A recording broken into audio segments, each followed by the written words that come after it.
Salut tout le monde, Pierre-Luc de Nation Motoneige. J'ai eu la chance il y a quelques semaines de faire une formation avec les gens de Calipièce concernant les lisses au carbure.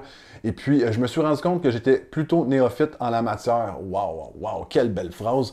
Si jamais tu es producteur à Radio-Can puis que tu te cherches un animateur, lâche-moi un petit coup de fil. Non, sérieusement, je me suis rendu compte que c'était quand même un élément important, là, niveau sécurité, niveau comportement de la motoneige. Donc, dans la vidéo, on va décortiquer ça. On va commencer en parlant des facteurs d'influence. Calipièce en ont déterminé 3. Même chose aussi pour les différents comportements dynamiques. Il y en a 3 là, qui influencent plus le choix des lisses. Ensuite de ça, on va décomposer un peu l'anatomie d'une lisse au carbure. Pour finir, on va parler des différentes options des lisses spécialisées. Puis en même temps aussi, je vais faire les choix de lisses pour mon Backcountry 2022. C'est parti, bonne vidéo.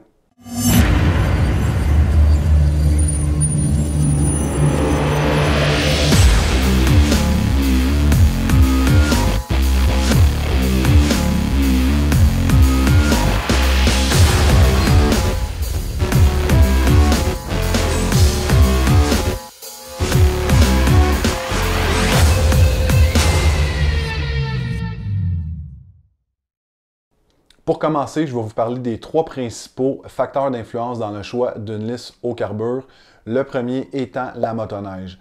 Tout dépendant le choix de motoneige qu'on fait, les concessionnaires vont faire une configuration d'origine. Cette configuration-là a pour but de plaire au plus grand nombre de personnes possible.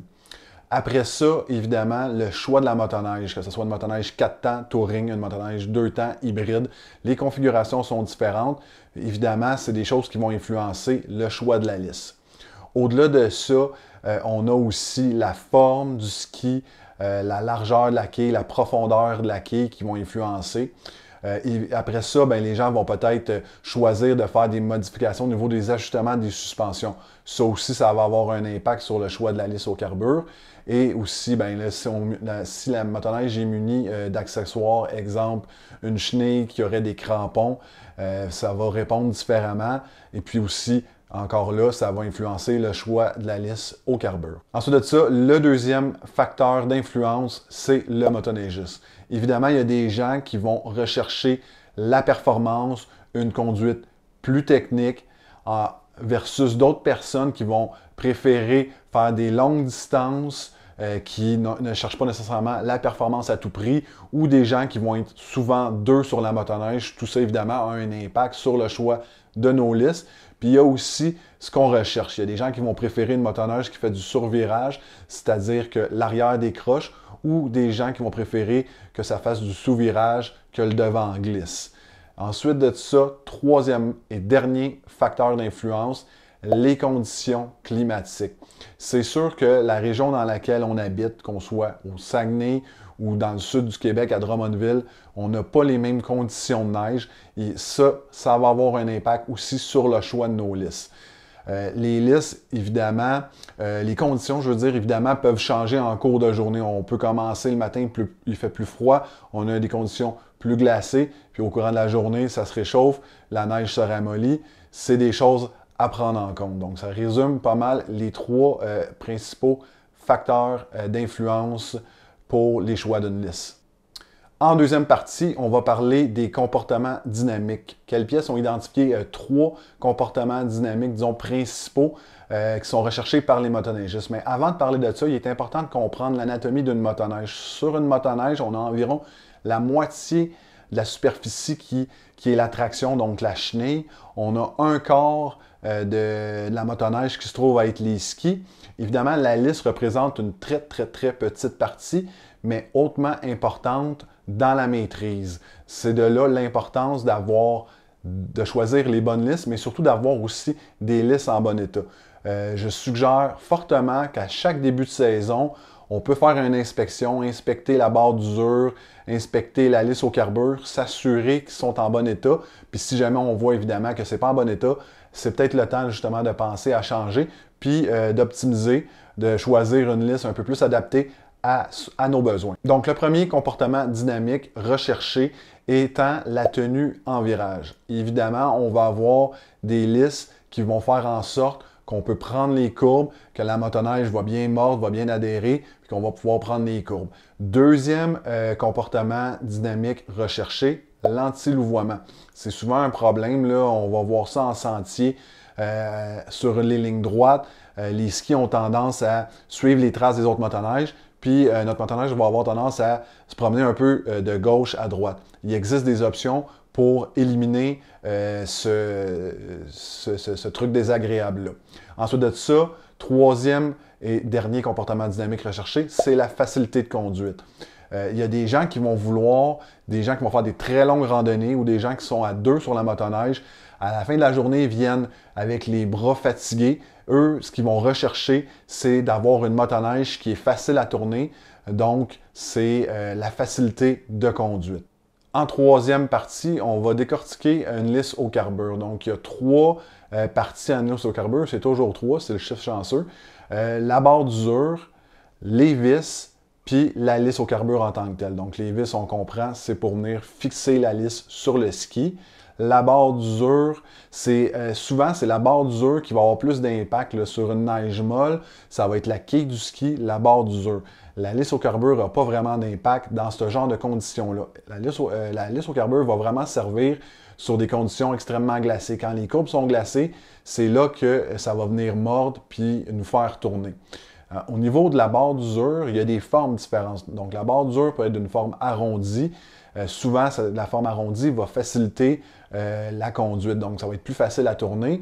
Tandis qu'une barre carrée va être un petit peu plus difficile à tourner. Par contre, on va avoir beaucoup plus de mordant dans les virages. Ensuite de ça, la hauteur de la barre d'usure. Évidemment, plus la barre d'usure est haute, plus on va avoir de tenue, encore là, dans de la neige relativement molle. Au niveau de la barre, au niveau de la lisse au carbure, il y a différentes aussi formes. Donc, il peut y avoir une lisse au carbure qui est complètement plate. Évidemment, ça fait en sorte qu'elle s'use beaucoup moins vite. C'est souvent utilisé pour des motoneiges hybrides ou des motoneiges hors piste. Ensuite de ça, on a des lisses avec une pointe 90 degrés que je conseillerais plus pour des motoneigistes débutants. C'est moins difficile techniquement, donc c'est plus facile pour les virages. Ensuite de ça, on a une pointe à 60 degrés. Ça, c'est vraiment pour des lisses de performance puis qui vont apporter là une très, très bonne tenue en virage dans des conditions très glacées. Un autre point aussi à considérer, c'est la longueur du carbure. Il en existe de toutes les longueurs, ça part à peu près de 4 pouces, ça peut se rendre à 12 pouces.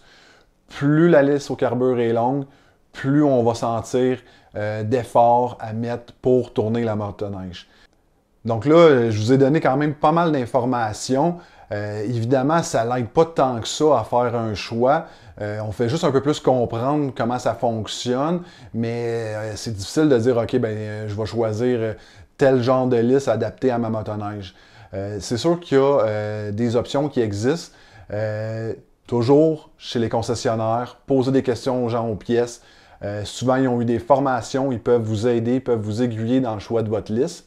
Puis, une autre belle option, Calipièces ont maintenant sur leur site internet, les experts de la lisse, un outil pour choisir. Donc, je vais vous montrer ça là, sur mon écran. Donc, ouais, là, je suis sur le site de Calipièces, les experts de la lisse. Je vais vous présenter les nouveaux modèles de lisse chez Calipièces. Ils ont revampé leur ligne de lisse, puis en même temps, ça va permettre d'un peu de revoir toute l'information que j'ai donnée, puis avec des exemples concrets, ça va être plus facile de comprendre. Le premier modèle qu'on a, c'est le Peak, qui est un modèle, disons, qui est destiné plus aux véhicules utilitaires, véhicules hors piste. Donc, on a une tenue en virage qui est à 0, anti-louvoiement moyen, facilité de conduite, mais c'est vraiment au niveau des caractéristiques, désolé, qu'on va comprendre pourquoi on a ça. On a une barre ronde, on l'avait dit plus tôt, barre ronde facilite la conduite, comme ici on peut voir. Ensuite, on a une hauteur de lisse moyenne à 7/16 de pouce. Et puis, on a une barre, un angle de carbure plat. Donc, évidemment, ça s'use pas vite. Et puis, ça donne pas non plus une énorme traction sur la glace. Donc, c'est pour ça qu'on n'a pas beaucoup de tenue en virage. Par contre, ben, on a une facilité de conduite. Puis ça, c'est vraiment, évidemment, adapté aux gens qui vont faire de la motoneige tout le temps dans des conditions de neige vraiment molle. Ensuite de ça, on a la Traveler. La Traveler, c'est la lisse qui va remplacer les lisses d'origine. Fait que, on regarde les caractéristiques. Ici, on a une barre ronde qui facilite la conduite. On a une hauteur moyenne à 7/16e de pouce. Toujours là, facilite quand même la conduite. On a deux choix d'angle de carbure, 90 ou 60. Là, on va venir évidemment jouer un petit peu ici avec la tenue en virage. Puis ils sont offerts dans 4 longueurs de carbure, donc 4, 6 ou 8 pouces. Ensuite de ça, on va passer à la Rush, qui est vraiment une lisse de performance. Là, on le voit ici, 0 anti-louvoiement, mais tenue en virage exceptionnel. Puis facilité de conduite, là, on s'entend, on n'est pas là parce qu'on favorise beaucoup la tenue en virage. On va le voir encore là au niveau des caractéristiques. Donc, on a une barre d'usure carrée, on l'avait vu là, avec une barre d'usure carrée, on a beaucoup plus de tenue en virage. On a une barre d'usure d'1,5 pouce, quand même assez haute, encore là, pour favoriser la tenue en virage. On a un angle prononcé de 60 degrés, encore là, et toujours tenue en virage dans des conditions glacées, puis est offerte en 4, 6 ou 8 pouces. Ensuite de ça, on a un beau choix. Je dis ça parce que c'est un modèle qui m'intéresse quand même beaucoup, l'Adventure. Donc, l'Adventure, son caractéristique principale ici, on a cette espèce de spatule-là. C'est ça ici qui va empêcher le louvoiement. Ça vient casser les traces des autres motoneiges, puis ça va empêcher la motoneige de louvoyer. Fait qu'on le voit ici, là, on a quand même un bon ratio anti-louvoiement. Puis, j'en ai pas parlé, mais je trouve ça vraiment cool d'avoir ce petit pictogramme-là qui nous indique vraiment facilement, c'est visuel, à quoi on a affaire là, comme lisse. Puis selon ce qu'on veut favoriser, on le voit vraiment vite. Là. On va voir aussi, c'est ça. On a un design, là, ces lisses-là étaient appelées anciennement tête de cobra ou les lisses cobra. C'est ça ici, c'est la spatule en avant qui empêche le louvoiement. On a une barre carrée, encore là pour avoir une bonne tenue en virage. On a une hauteur de bordure assez haute, toujours là pour favoriser la tenue en virage. Un angle prononcé, puis de carbure, puis est offert encore là 4, 6, 8 pouces. On passe à la Trek, qui est une lisse double. On va voir ici au niveau des caractéristiques. C'est une barre d'usure double, partielle. Ils disent partielle parce qu'il y en a une complète ici, puis on a une moitié ici.